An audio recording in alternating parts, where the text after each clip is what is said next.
नमस्कार।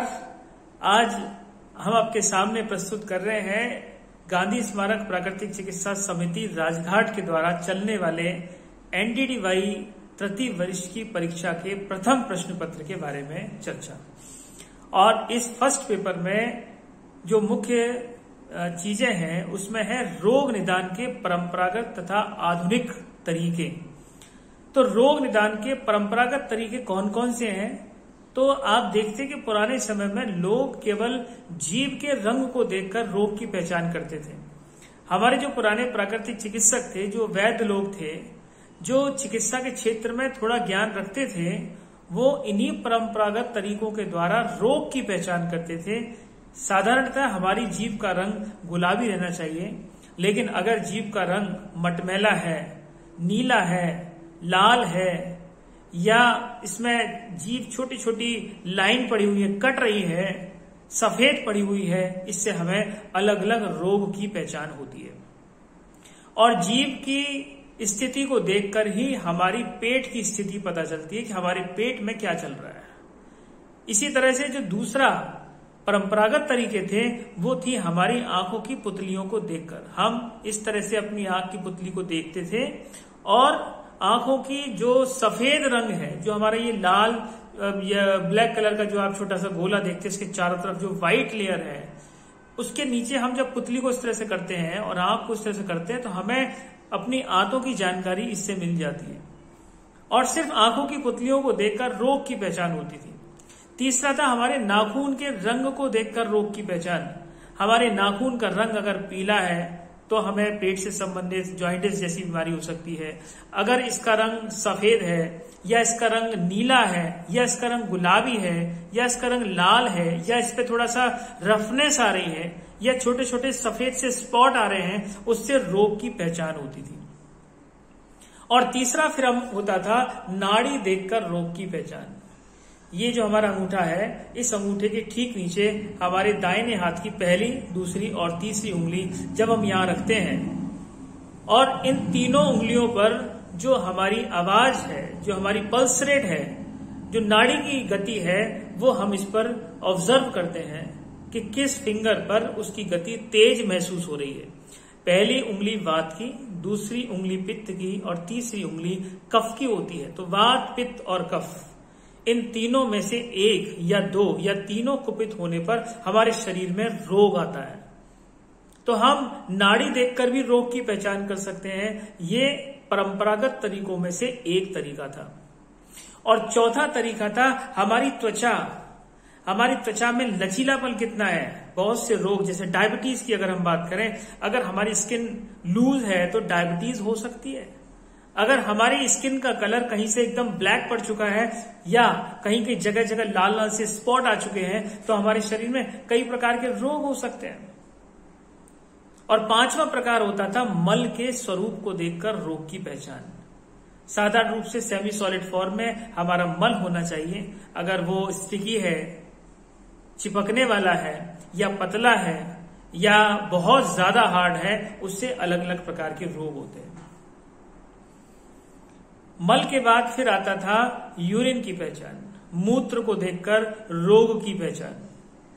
हमारे मूत्र का कलर ट्रांसपेरेंट रहना चाहिए, पानी की तरह क्रिस्टल क्लियर होना चाहिए। लेकिन जब उसमें पीलापन आता है, जब उसमें लालपन आना शुरू हो जाता है, या एक गदला सा कलर आना शुरू हो जाता है, तो अलग अलग प्रकार के रोग हमारे शरीर में आते हैं। तो इस तरह से हम मल के द्वारा, मूत्र के द्वारा और हमारी नाड़ी के द्वारा, पुतलियों को देखने के द्वारा, जीभ के द्वारा, नाखूनों के द्वारा रोग की पहचान करते थे। इसी तरह से हम अपने पेट पर हाथ लगाकर पहचान करते थे कि हमारे पेट के किस भाग का साइज बढ़ा हुआ है। मान लीजिए हमारा दाईं तरफ की अगर हम बात करें तो यहां पर हमारा लिवर होता है, और बाईं तरफ की बात करें तो यहां पर हमारा स्टमक होता है। इन दोनों पोर्शन पर जब हम हाथ लगाएंगे तो हमारे पेट का जो सॉफ्टपन है, जो हमारा पेट नरम होता है, वो नरम दिखेगा। अगर आपका किसी भी तरह से लिवर बढ़ा हुआ है, लिवर एनलार्ज है, तो आप रोगी को लिटाल कर और उसके पेट पर यहां दबाव देकर बढ़े हुए लिवर की पहचान कर सकते हैं। अगर किसी व्यक्ति को गैस बहुत ज्यादा बनती है तो उस रोगी को लिटाल कर आप पेट पर 2 उंगलियां इस तरह से मारकर गैस की पहचान कर सकते हैं कि किस तरह से उसके पेट में वायु भरी हुई है। तो ये तरीके थे परंपरागत तरीके, जिसको देखकर हम रोग की पहचान करते थे। और इसके साथ साथ फिर स्वभाव, व्यक्ति का स्वभाव गुस्सैल है, चिड़चिड़ापन है, या वो धीर गंभीर है, ये वात, पित्त और कुपित जब तीनों हमारे शरीर में आते हैं या कोई एक आता है तो उसी के अनुसार हमारा स्वभाव भी बदलता है। जिन लोगों को गैस ज्यादा बनती है, जिनके शरीर में वायु से संबंधित होते हैं, उनके स्वभाव में चिड़चिड़ापन होता है, उनके शरीर में गुस्सा बहुत ज्यादा होता है, शॉर्ट टेम्पर्ड होते हैं वो। और जिनके शरीर में कफ दोष होता है, कफ कुपित होता है, वो धीर गंभीर माने जाते हैं।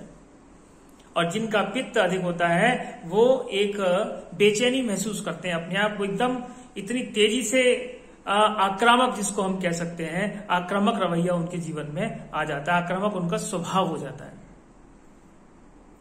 लंबे समय तक जब पित्त की अधिकता होती है तो व्यक्ति कई बार मन की समस्याओं से गिर जाता है, वो मानसिक रोगी भी बन जाता है। तो ये परंपरागत तरीके एक ऐसे समय में थे जब हमारे पास बहुत सारे कोई साधन नहीं थे, लेकिन फिर भी रोग की पहचान करके हमारे जो प्राचीन लोग थे, जो प्राकृतिक चिकित्सा, जो हमारे ऋषि मुनि लोग थे, जो आयुर्वेद का अध्ययन करते थे, वो इन्हीं के द्वारा रोग की पहचान करते थे। बड़े बड़े नाड़ी वैद्य केवल नाड़ी देखकर बताते थे कि आपने आज पूरे दिन में क्या क्या चीजें खाई हैं, आपके शरीर में कौन सी जगह पर शरीर का कौन सा भाग खराब हो रहा है, वो केवल नाड़ी देखकर ही पहचान कर लेते थे। और नाड़ी विज्ञान एक ऐसा विज्ञान है जो हमारे पूरे शरीर की स्थिति को बताने का काम करता है। मित्रों, आधुनिक चिकित्सा विज्ञान, जिसको हम कहते हैं मॉडर्न डायग्नोस्टिक मेथड्स, चिकित्सा के लिए आधुनिक तरीके कौन से हैं जिसके द्वारा आज रोग की पहचान होती है। साधारण रूप से आप सबने सुना होगा, एक्सरे के द्वारा हम कुछ विशेष अंगों की जानकारी लेते हैं। किसी के दर्द है, घुटने का दर्द हुआ तो घुटने का एक्सरे करा लिया। पहले नॉर्मल एक्सरे होते थे, अब डिजिटल एक्सरे आ चुके हैं। फिर सीटी स्कैन आ गया, सीटी स्कैन के बाद फिर एमआरआई आ गया। शरीर के बिल्कुल अंदरूनी भाग, एक छोटी छोटी वर्टिब्रास की जानकारी लेने के लिए, एक छोटी छोटी कशेरुकाओं की, एक छोटी छोटी नस की जानकारी लेने के लिए एमआरआई कराया जाता है, मैग्नेटिक रेजोनेंस इमेजेस। और शरीर के छोटे छोटे भाग की जानकारी जब एमआरआई के द्वारा हमारे शरीर सामने आती है तो हम पहचान करते हैं किस तरह से आपके शरीर में किस रोग ने आपके शरीर को प्रभावित किया हुआ है। Colour Doppler test, treadmill test, TMT, echo, heart का इको टेस्ट, ऐसे बहुत सारे आधुनिक तरीके हैं। कैट स्कैन, पैट स्कैन, और जो लैब टेस्ट होते हैं उसमें हीमोग्लोबिन की जांच, ब्लड यूरिया की जांच, टीएलसी, डीएलसी, लिपिड प्रोफाइल जिसमें पूरा कोलेस्ट्रॉल की जांच होती है। आपके हार्ट से संबंधित छोटे से छोटे चीज की जानकारी के लिए लिपिड प्रोफाइल टेस्ट होता है, जो कोलेस्ट्रॉल की जानकारी देकर आपके शरीर को सावधान करता है कि किस प्रकार से आहार में परिवर्तन करके आप अपने आप को, हार्ट को मजबूत बना सकते हैं, अपने आप को सुरक्षित रख सकते हैं। लिवर फंक्शन टेस्ट, जिसको हम कहते हैं एलएफटी, वो आपकी लिवर की जांच कराता है, जिसमें हम एसजीपीटी, ब्लूबरिंग की जांच करते हैं। उसके द्वारा पता चलता है कि आपका लिवर कितना काम करता है। किडनी फंक्शन टेस्ट, केएफटी, जिसके द्वारा हम अपने गुर्दों से संबंधित जानकारी रखते हैं। थायराइड प्रोफाइल, जिसमें T3, T4 और TSH की जानकारी मिलती है, जिससे आपके शरीर में हाइपोथायराइडिज्म है या हाइपरथायराइडिज्म है, उसकी जानकारी मिलती है। इसके साथ साथ आपके शरीर की सैकड़ों जानकारियां, सैकड़ों जांचें, जिसमें आपका HIV टेस्ट है, आपका यूरिक एसिड की जांच है, कैल्शियम की जांच है, RA फैक्टर की जांच है, विटामिन D की जांच है, विटामिन B12 की जांच है, CPK टेस्ट होता है, C reactive protein CRP test होता है, गठिया के बहुत सारे जानकारी के टेस्ट होते हैं। तो आज जो मॉडर्न डायग्नोस्टिक मेथड्स हैं उसमें ब्लड के द्वारा या बहुत सारी इमेजेस के द्वारा, रेस के द्वारा आपके शरीर की पूरी बॉडी का स्कैन करके रोग की पहचान करते हैं और उसके बाद फिर आपको चिकित्सा दी जाती है। दोनों में अंतर सिर्फ ये है, पहले लोग आपके शरीर की आकृति को देखकर जज करते थे कि शरीर में क्या है, आज मशीनों पर आधारित जान के द्वारा हम अपने रोग का इलाज कराते हैं। तो शरीर के रोगों की पहचान करने के लिए परंपरागत और आधुनिक तरीकों का प्रयोग करके हम किसी भी पेशेंट के स्वास्थ्य को ठीक कर सकते हैं और उसके शरीर में किसी भी प्रकार की कोई कमी अगर इस इन्वेस्टिगेशन में आती है तो उसको हम सामान्य आहार या भोजन की बहुत सारी ऐसी चीजें हैं जिनके द्वारा तमाम मिनरल्स की डेफिशिएंसी को, तमाम पोषक तत्वों की डेफिशिएंसी को पूरा किया जा सकता है। उसके द्वारा हम अपने शरीर की बहुत सारी डेफिशिएंसी को दूर कर सकते हैं और शरीर को स्वस्थ रख सकते हैं। इसके बाद तीव्र रोगों की प्राकृतिक चिकित्सा। तीव्र रोग, सर्दी, जुकाम, खांसी, बुखार, ये सब तीव्र रोग हैं। ऐसे रोग जो बहुत तीव्रता से आते हैं और बहुत ही तीव्रता से चले जाते हैं, उनको तीव्र रोग कहा जाता है। सिर दर्द भी है। अभी आप ठीक ठीक बैठे हुए हैं, आपको अचानक सिर में दर्द हो जाए तो क्या करेंगे आप?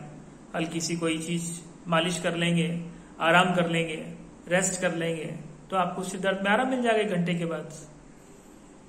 और लूज मोशन किसी को अचानक हो जाते हैं, आप हल्का सा कोई पेट की ठंडी सिकाई कर लेंगे, पेट पर मिट्टी की पट्टी रख लेंगे या कुछ हल्का सा उपचार आप ले लेंगे तो आप थोड़े समय बाद शाम तक ही ठीक हो जाएंगे। यानी जो रोग तीव्रता से आते हैं और तीव्रता से चले जाते हैं उनको हम एक्यूट डिजीज कहते हैं। और जब इन्हीं तीव्र रोगों की हम अवहेलना करते हैं, हम अपनी दिनचर्या में, अपने आहार में परिवर्तन नहीं करते हैं, तो आगे चलकर यही जीर्ण रोग में बदल जाते हैं और जीर्ण रोग का उपचार करने में समय अधिक लगता है। तो तीव्र रोग की अगर हम बात करें तो सर्दी, जुकाम, खांसी, बुखार, सिर दर्द, पतले दस्त, ये सब तीव्र रोग हैं। इनकी प्राकृतिक चिकित्सा की अगर हम बात करें तो प्राकृतिक चिकित्सा जो कि मिट्टी, पानी, धूप, हवा और आकाश के द्वारा की जाती है, जिसको हम पंच तत्व कहते हैं, पंच महाभूत कहते हैं, उसका उपचार करके हम अपने शरीर का शोधन करते हैं। मिट्टी की पट्टी जब हम अपने पेड़ ऊपर रखते हैं नाभि के नीचे 30 मिनट के लिए, तो ये पेट की गर्मी को अपने अंदर अवशोषित कर लेती है। एनिमा का जब हम प्रयोग करते हैं तो ये बढ़ियात की सफाई करती है। कुंजल, जलनेति, रबर नेति, सूत्र नेति का अभ्यास करते हैं तो ये हमारे पूरे ईएनटी सेक्शन का और स्टमक की सफाई करती है। मालिश के द्वारा हम पूरे शरीर का रक्त संचार ठीक कर देते हैं और स्टीम बाथ के द्वारा शरीर के रोम छिद्रों को खोलकर तमाम टॉक्सिक मैटर पसीने के रूप में बाहर निकाल देते हैं और कटी स्नान का प्रयोग करके पेड़ों को ठंडक पहुंचाने का काम करते हैं। पेट की लपेट करके पेट के बहुत सारे ऑर्गेन्स जो लगातार दिन रात काम में लगे रहते हैं, उनको हम शक्ति प्रदान करने का काम करते हैं। तो ये प्राकृतिक चिकित्सा के जो उपचार हैं, ये आपके शरीर का शोधन करने में काम करते हैं और जैसे ही 2 से 5 दिन में आपके शरीर का शोधन हो जाता है, तीव्र रोग समाप्त हो जाते हैं। तीव्र रोगों की प्राकृतिक चिकित्सा करते समय हम अपने आहार को भी परिवर्तन जरूर करें। तीव्र रोग के लिए सबसे बढ़िया उपचार है उपवास। हम 3 दिन का एक लघु उपवास पानी पर करें, जिसको हम कहते हैं कंप्लीट फास्ट। चौथे दिन हम रसाहार करें, 5वें दिन फलाहार करें। आप देखेंगे कि आपके शरीर में आया हुआ जो भी तीव्र रोग है वो एकदम जड़ से समाप्त हो जाएगा। तीव्र रोग में दिनचर्या का सही होना भी आवश्यक है। सुबह आप सैर कर सकते हैं, हल्का प्राणायाम कर सकते हैं, हल्का योगाभ्यास कर सकते हैं, पूरी तरह से आराम करिए। आराम 3 प्रकार का है, फिजिकल रेस्ट, मेंटल रेस्ट और फिजियोलॉजिकल रेस्ट। हम रात को सोते हैं तो फिजिकल रेस्ट हो जाता है, मेंटल रेस्ट हो जाता है जब हम गहरी नींद में सोते हैं, और जब हम उपवास करते हैं तो हमारे शरीर की अंदर की क्रियाओं को विश्राम मिलता है, जिसको हम कहते हैं फिजियोलॉजिकल रेस्ट। तो इस तरह से तीव्र रोगों की प्राकृतिक चिकित्सा में आहार ठीक रखिए। कुछ दिन रोगियों को हम उपवास पर रख सकते हैं, रसाहार का प्रयोग कर सकते हैं, कुछ दिन केवल सब्जियों पर रखा जा सकता है, कुछ दिन केवल फल पर रखा जा सकता है। जैसी शरीर की सामर्थ्य है उसके अनुसार आप उसको कम से कम आहार देकर अधिक से अधिक आराम कराएंगे तो तीव्र रोग बहुत ही जल्दी आपके शरीर से बाहर चले जाएंगे। तीव्र रोग में भरपूर जल का सेवन करना चाहिए। जल ही जीवन है, जल अमृत है। भरपूर जल का सेवन करें, पूरा आराम और उसके साथ साथ भरपूर जल, जिससे आपके शरीर के अंदर की जो शक्ति है वो मल निष्कासन की क्रियाओं को तेज करे और आपका शरीर